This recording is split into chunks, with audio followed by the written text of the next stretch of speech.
Thank you. Thank you, Sam. And thank you, Shudji.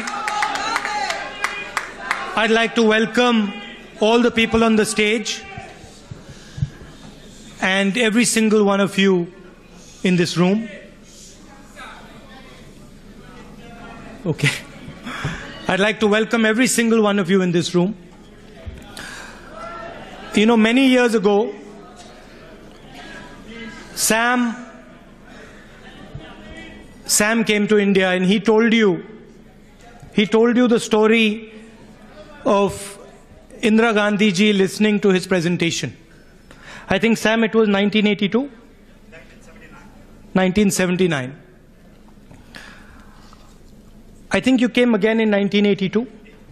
So he came in 82 and I was 12 years old, and in the morning my father told me that there's a presentation and you have to come.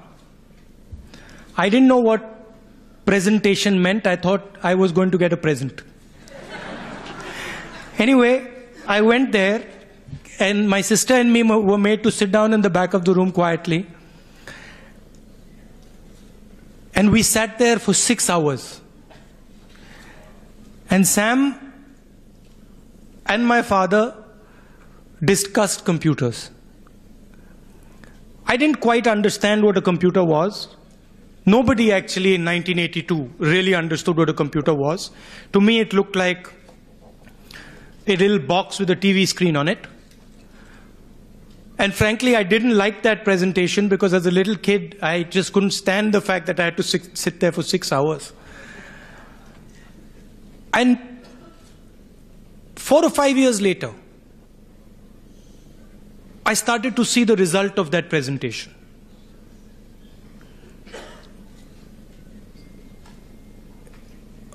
There were typewriters in the Prime Minister's office, and everybody wanted to use a typewriter. And Sam and my father said to the Prime Minister's office that we have to move to computers. And everybody said, no, we like our typewriters, we don't want computers. So in Sam and maybe my father's typical style, they said, fine, you can keep your typewriters, but what we are going to do is we are going to replace them with computers for 1 month. And after 1 month, we will give you your typewriters back. They gave them the computers for 1 month.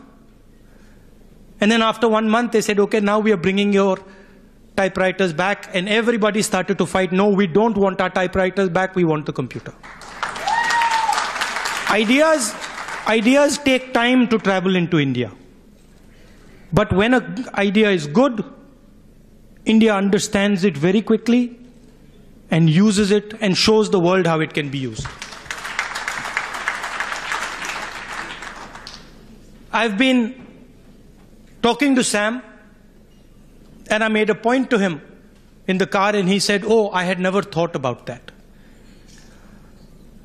You're all non-resident Indians. The Congress movement, the original Congress movement, was an NRI movement. Mahatma Gandhi was an NRI. Jawaharlal Nehru came back from England. Ambedkar, Azad, Patel, these were all NRIs. Every single one of them went to the outside world, saw the outside world, returned back to India, and used some of the ideas that they had got and transformed India. I'll go even further. The biggest success in India, our friends in the BJP say nothing happened, but one of the biggest successes in India, the milk that most of India drinks, it was a man called Mr. Kurian. He was an NRI. He came back from the United States and he transformed India. Sam is another example. And there are thousands and thousands of examples that we have not recognized. So before I even get into the depth of my speech, I want to tell you that I went from San Francisco to Los Angeles, to Washington, to New York. I addressed people in Berkeley, in Princeton. And wherever I went, you made me feel proud to be an Indian.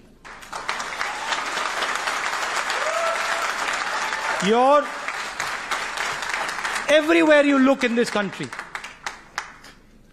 everywhere you look in this country, there is an Indian person working for America, working for India, living peacefully and building this country and our country at home. So I would like to start by telling you that you are actually the backbone of our country.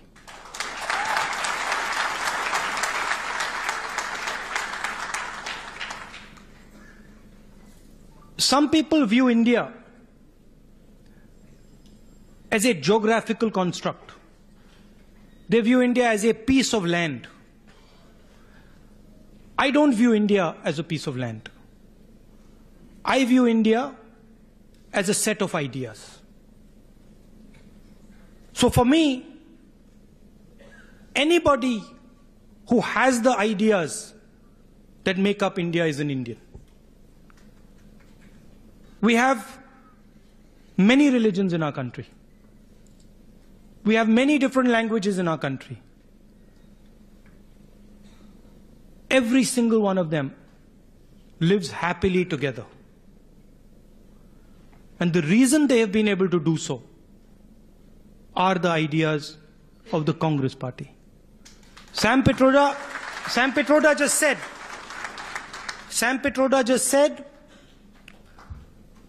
that the Congress is 130 years old. Yes, it is true. The Congress organization is slightly more than a century old. But the Congress idea in India is thousands of years old. Sam, we don't represent an organization. We represent a philosophy that is thousands and thousands of years old. And I'll tell you a little bit about what that philosophy is.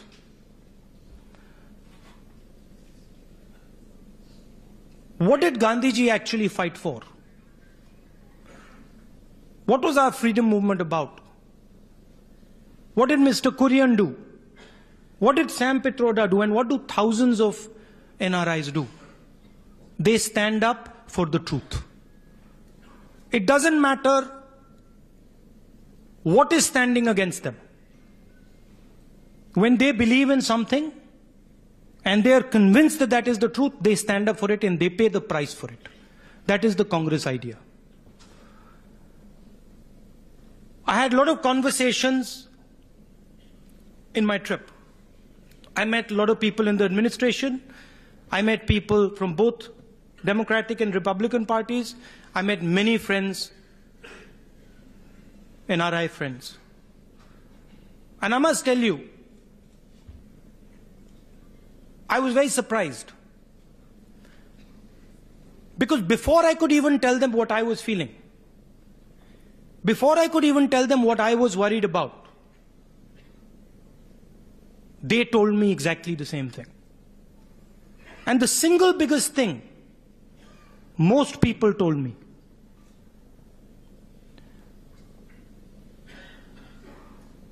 what has happened to the tolerance that used to prevail in India?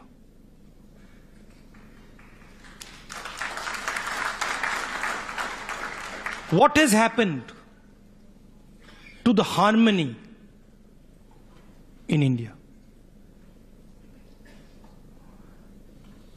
There are a couple of challenges that India is facing. The single biggest challenge, and I'll give it to you in numbers, 30,000 youngsters come into the job market every single day. That means within 24 hours, 30,000 new Indian youngsters come into the job market. Today, 450 of them are getting a job. I'm not even talking about the unemployed. I'm saying that every single day, 30,000 new people come in, and only 450 of them get a job. This is the biggest challenge in front of our country. And this challenge is going to be addressed by building a unified approach, by bringing people together and addressing this problem. We discuss everything in India. There's a divisive politics going on in India. But the real challenge facing India is out of 30,000 new youngsters coming in, 450 are getting a job. You can imagine, as this process continues, what the result will be. India simply cannot give its youngsters a vision if it is unable to give them a job. The Congress party has a vision to solve this problem. And I will tell you a little bit about this vision. Currently, the entire focus is on 50 or 60 really large companies. We believe that if you are to create millions and millions of jobs in India, it has to be done by empowering small and medium businesses. It has to be done by empowering entrepreneurs. Second, I'll give you another number. 40% of India's vegetables rot. Agriculture can simply not be ignored. There are people from Punjab here. You will understand, yeah, there you are. You will understand exactly what I am saying. Agriculture is a strategic asset. We need to build agriculture. We need to develop a cold chain. We need to put food processing plants near farms. And we need to empower Indian agriculture. We can get millions of jobs if we empower our farmers.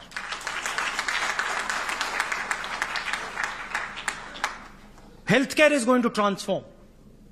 And I said this in my speech in Berkeley. Today, all the information in healthcare is in the doctor's memories. Tomorrow, all that information is going to be on computers. India has the world's second biggest population. We do very large numbers of surgeries, heart surgeries, eye surgeries. We have a great understanding of how to do these things. There is a huge opportunity for India in healthcare. We can become the healthcare center of the world. But we have to plan for it. We have to plan for it. We have to plan for it today. And I'm not talking about simply health tourism. I'm talking about constructing a system whereby in the future, large parts of medical processes are carried out in our country. I can give you a similar vision for the IITs. I went to Berkeley. I was in Princeton yesterday. American universities are networks. They are knowledge networks. Information travels within them. They are connected to businesses. They are connected to the economy. Our IITs are tremendous institutions, but they are not networks. If we connect our IITs to our industry, if we connect our IITs to businesses across the world, they will start to compete with the best institutions in the world. These are things that can be done. These are things that can be done. But I want to go back to the beginning of my speech. You need to get involved. You have tremendous knowledge. You have tremendous understanding. You work in different fields. I want to invite you to come and work with the Congress Party to discuss the vision going forward. We want to take your help. We want to take your help. And look, Sam Pitroda single-handedly transformed the telecom industry. We don't want one Sam Pitroda. We want at least 10 to 15 Sam Pitrodas, because there's a lot of work to be done in India. The last thing I'd like to say to you, India has always shown the world how to live in harmony.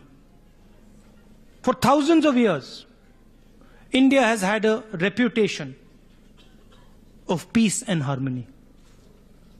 This is being challenged. There are forces in our country that are dividing the country. And it is very dangerous for the country. And it ruins our reputation abroad. Many people in the Democratic Party and the Republican Party asked me, what is going on in your country? We always believed that your country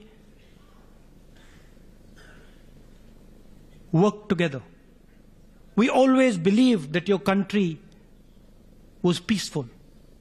What is going on in your country? And that is something that we have to fight. India's reputation in the world is very important. The world is transforming, and people are looking towards us. China is rising. We have a relationship with the United States. Many countries in a violent world are looking towards India and saying, maybe India has the answer for the 21st century. Maybe India has the answer for peaceful coexistence in the 21st century. So we cannot afford to lose our most powerful asset.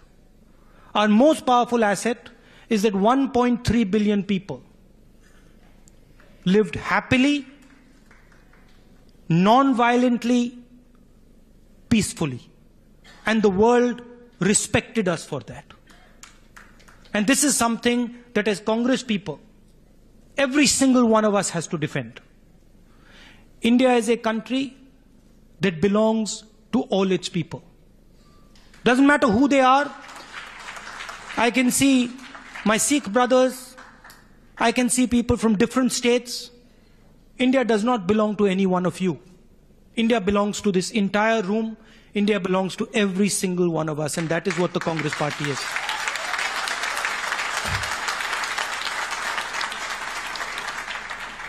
Again, I'd like to thank you very much. And I've told Sam, whenever you want me to come to the United States, whenever you want me to come anywhere, just call me. मैं हाजिर हो जाऊंगा.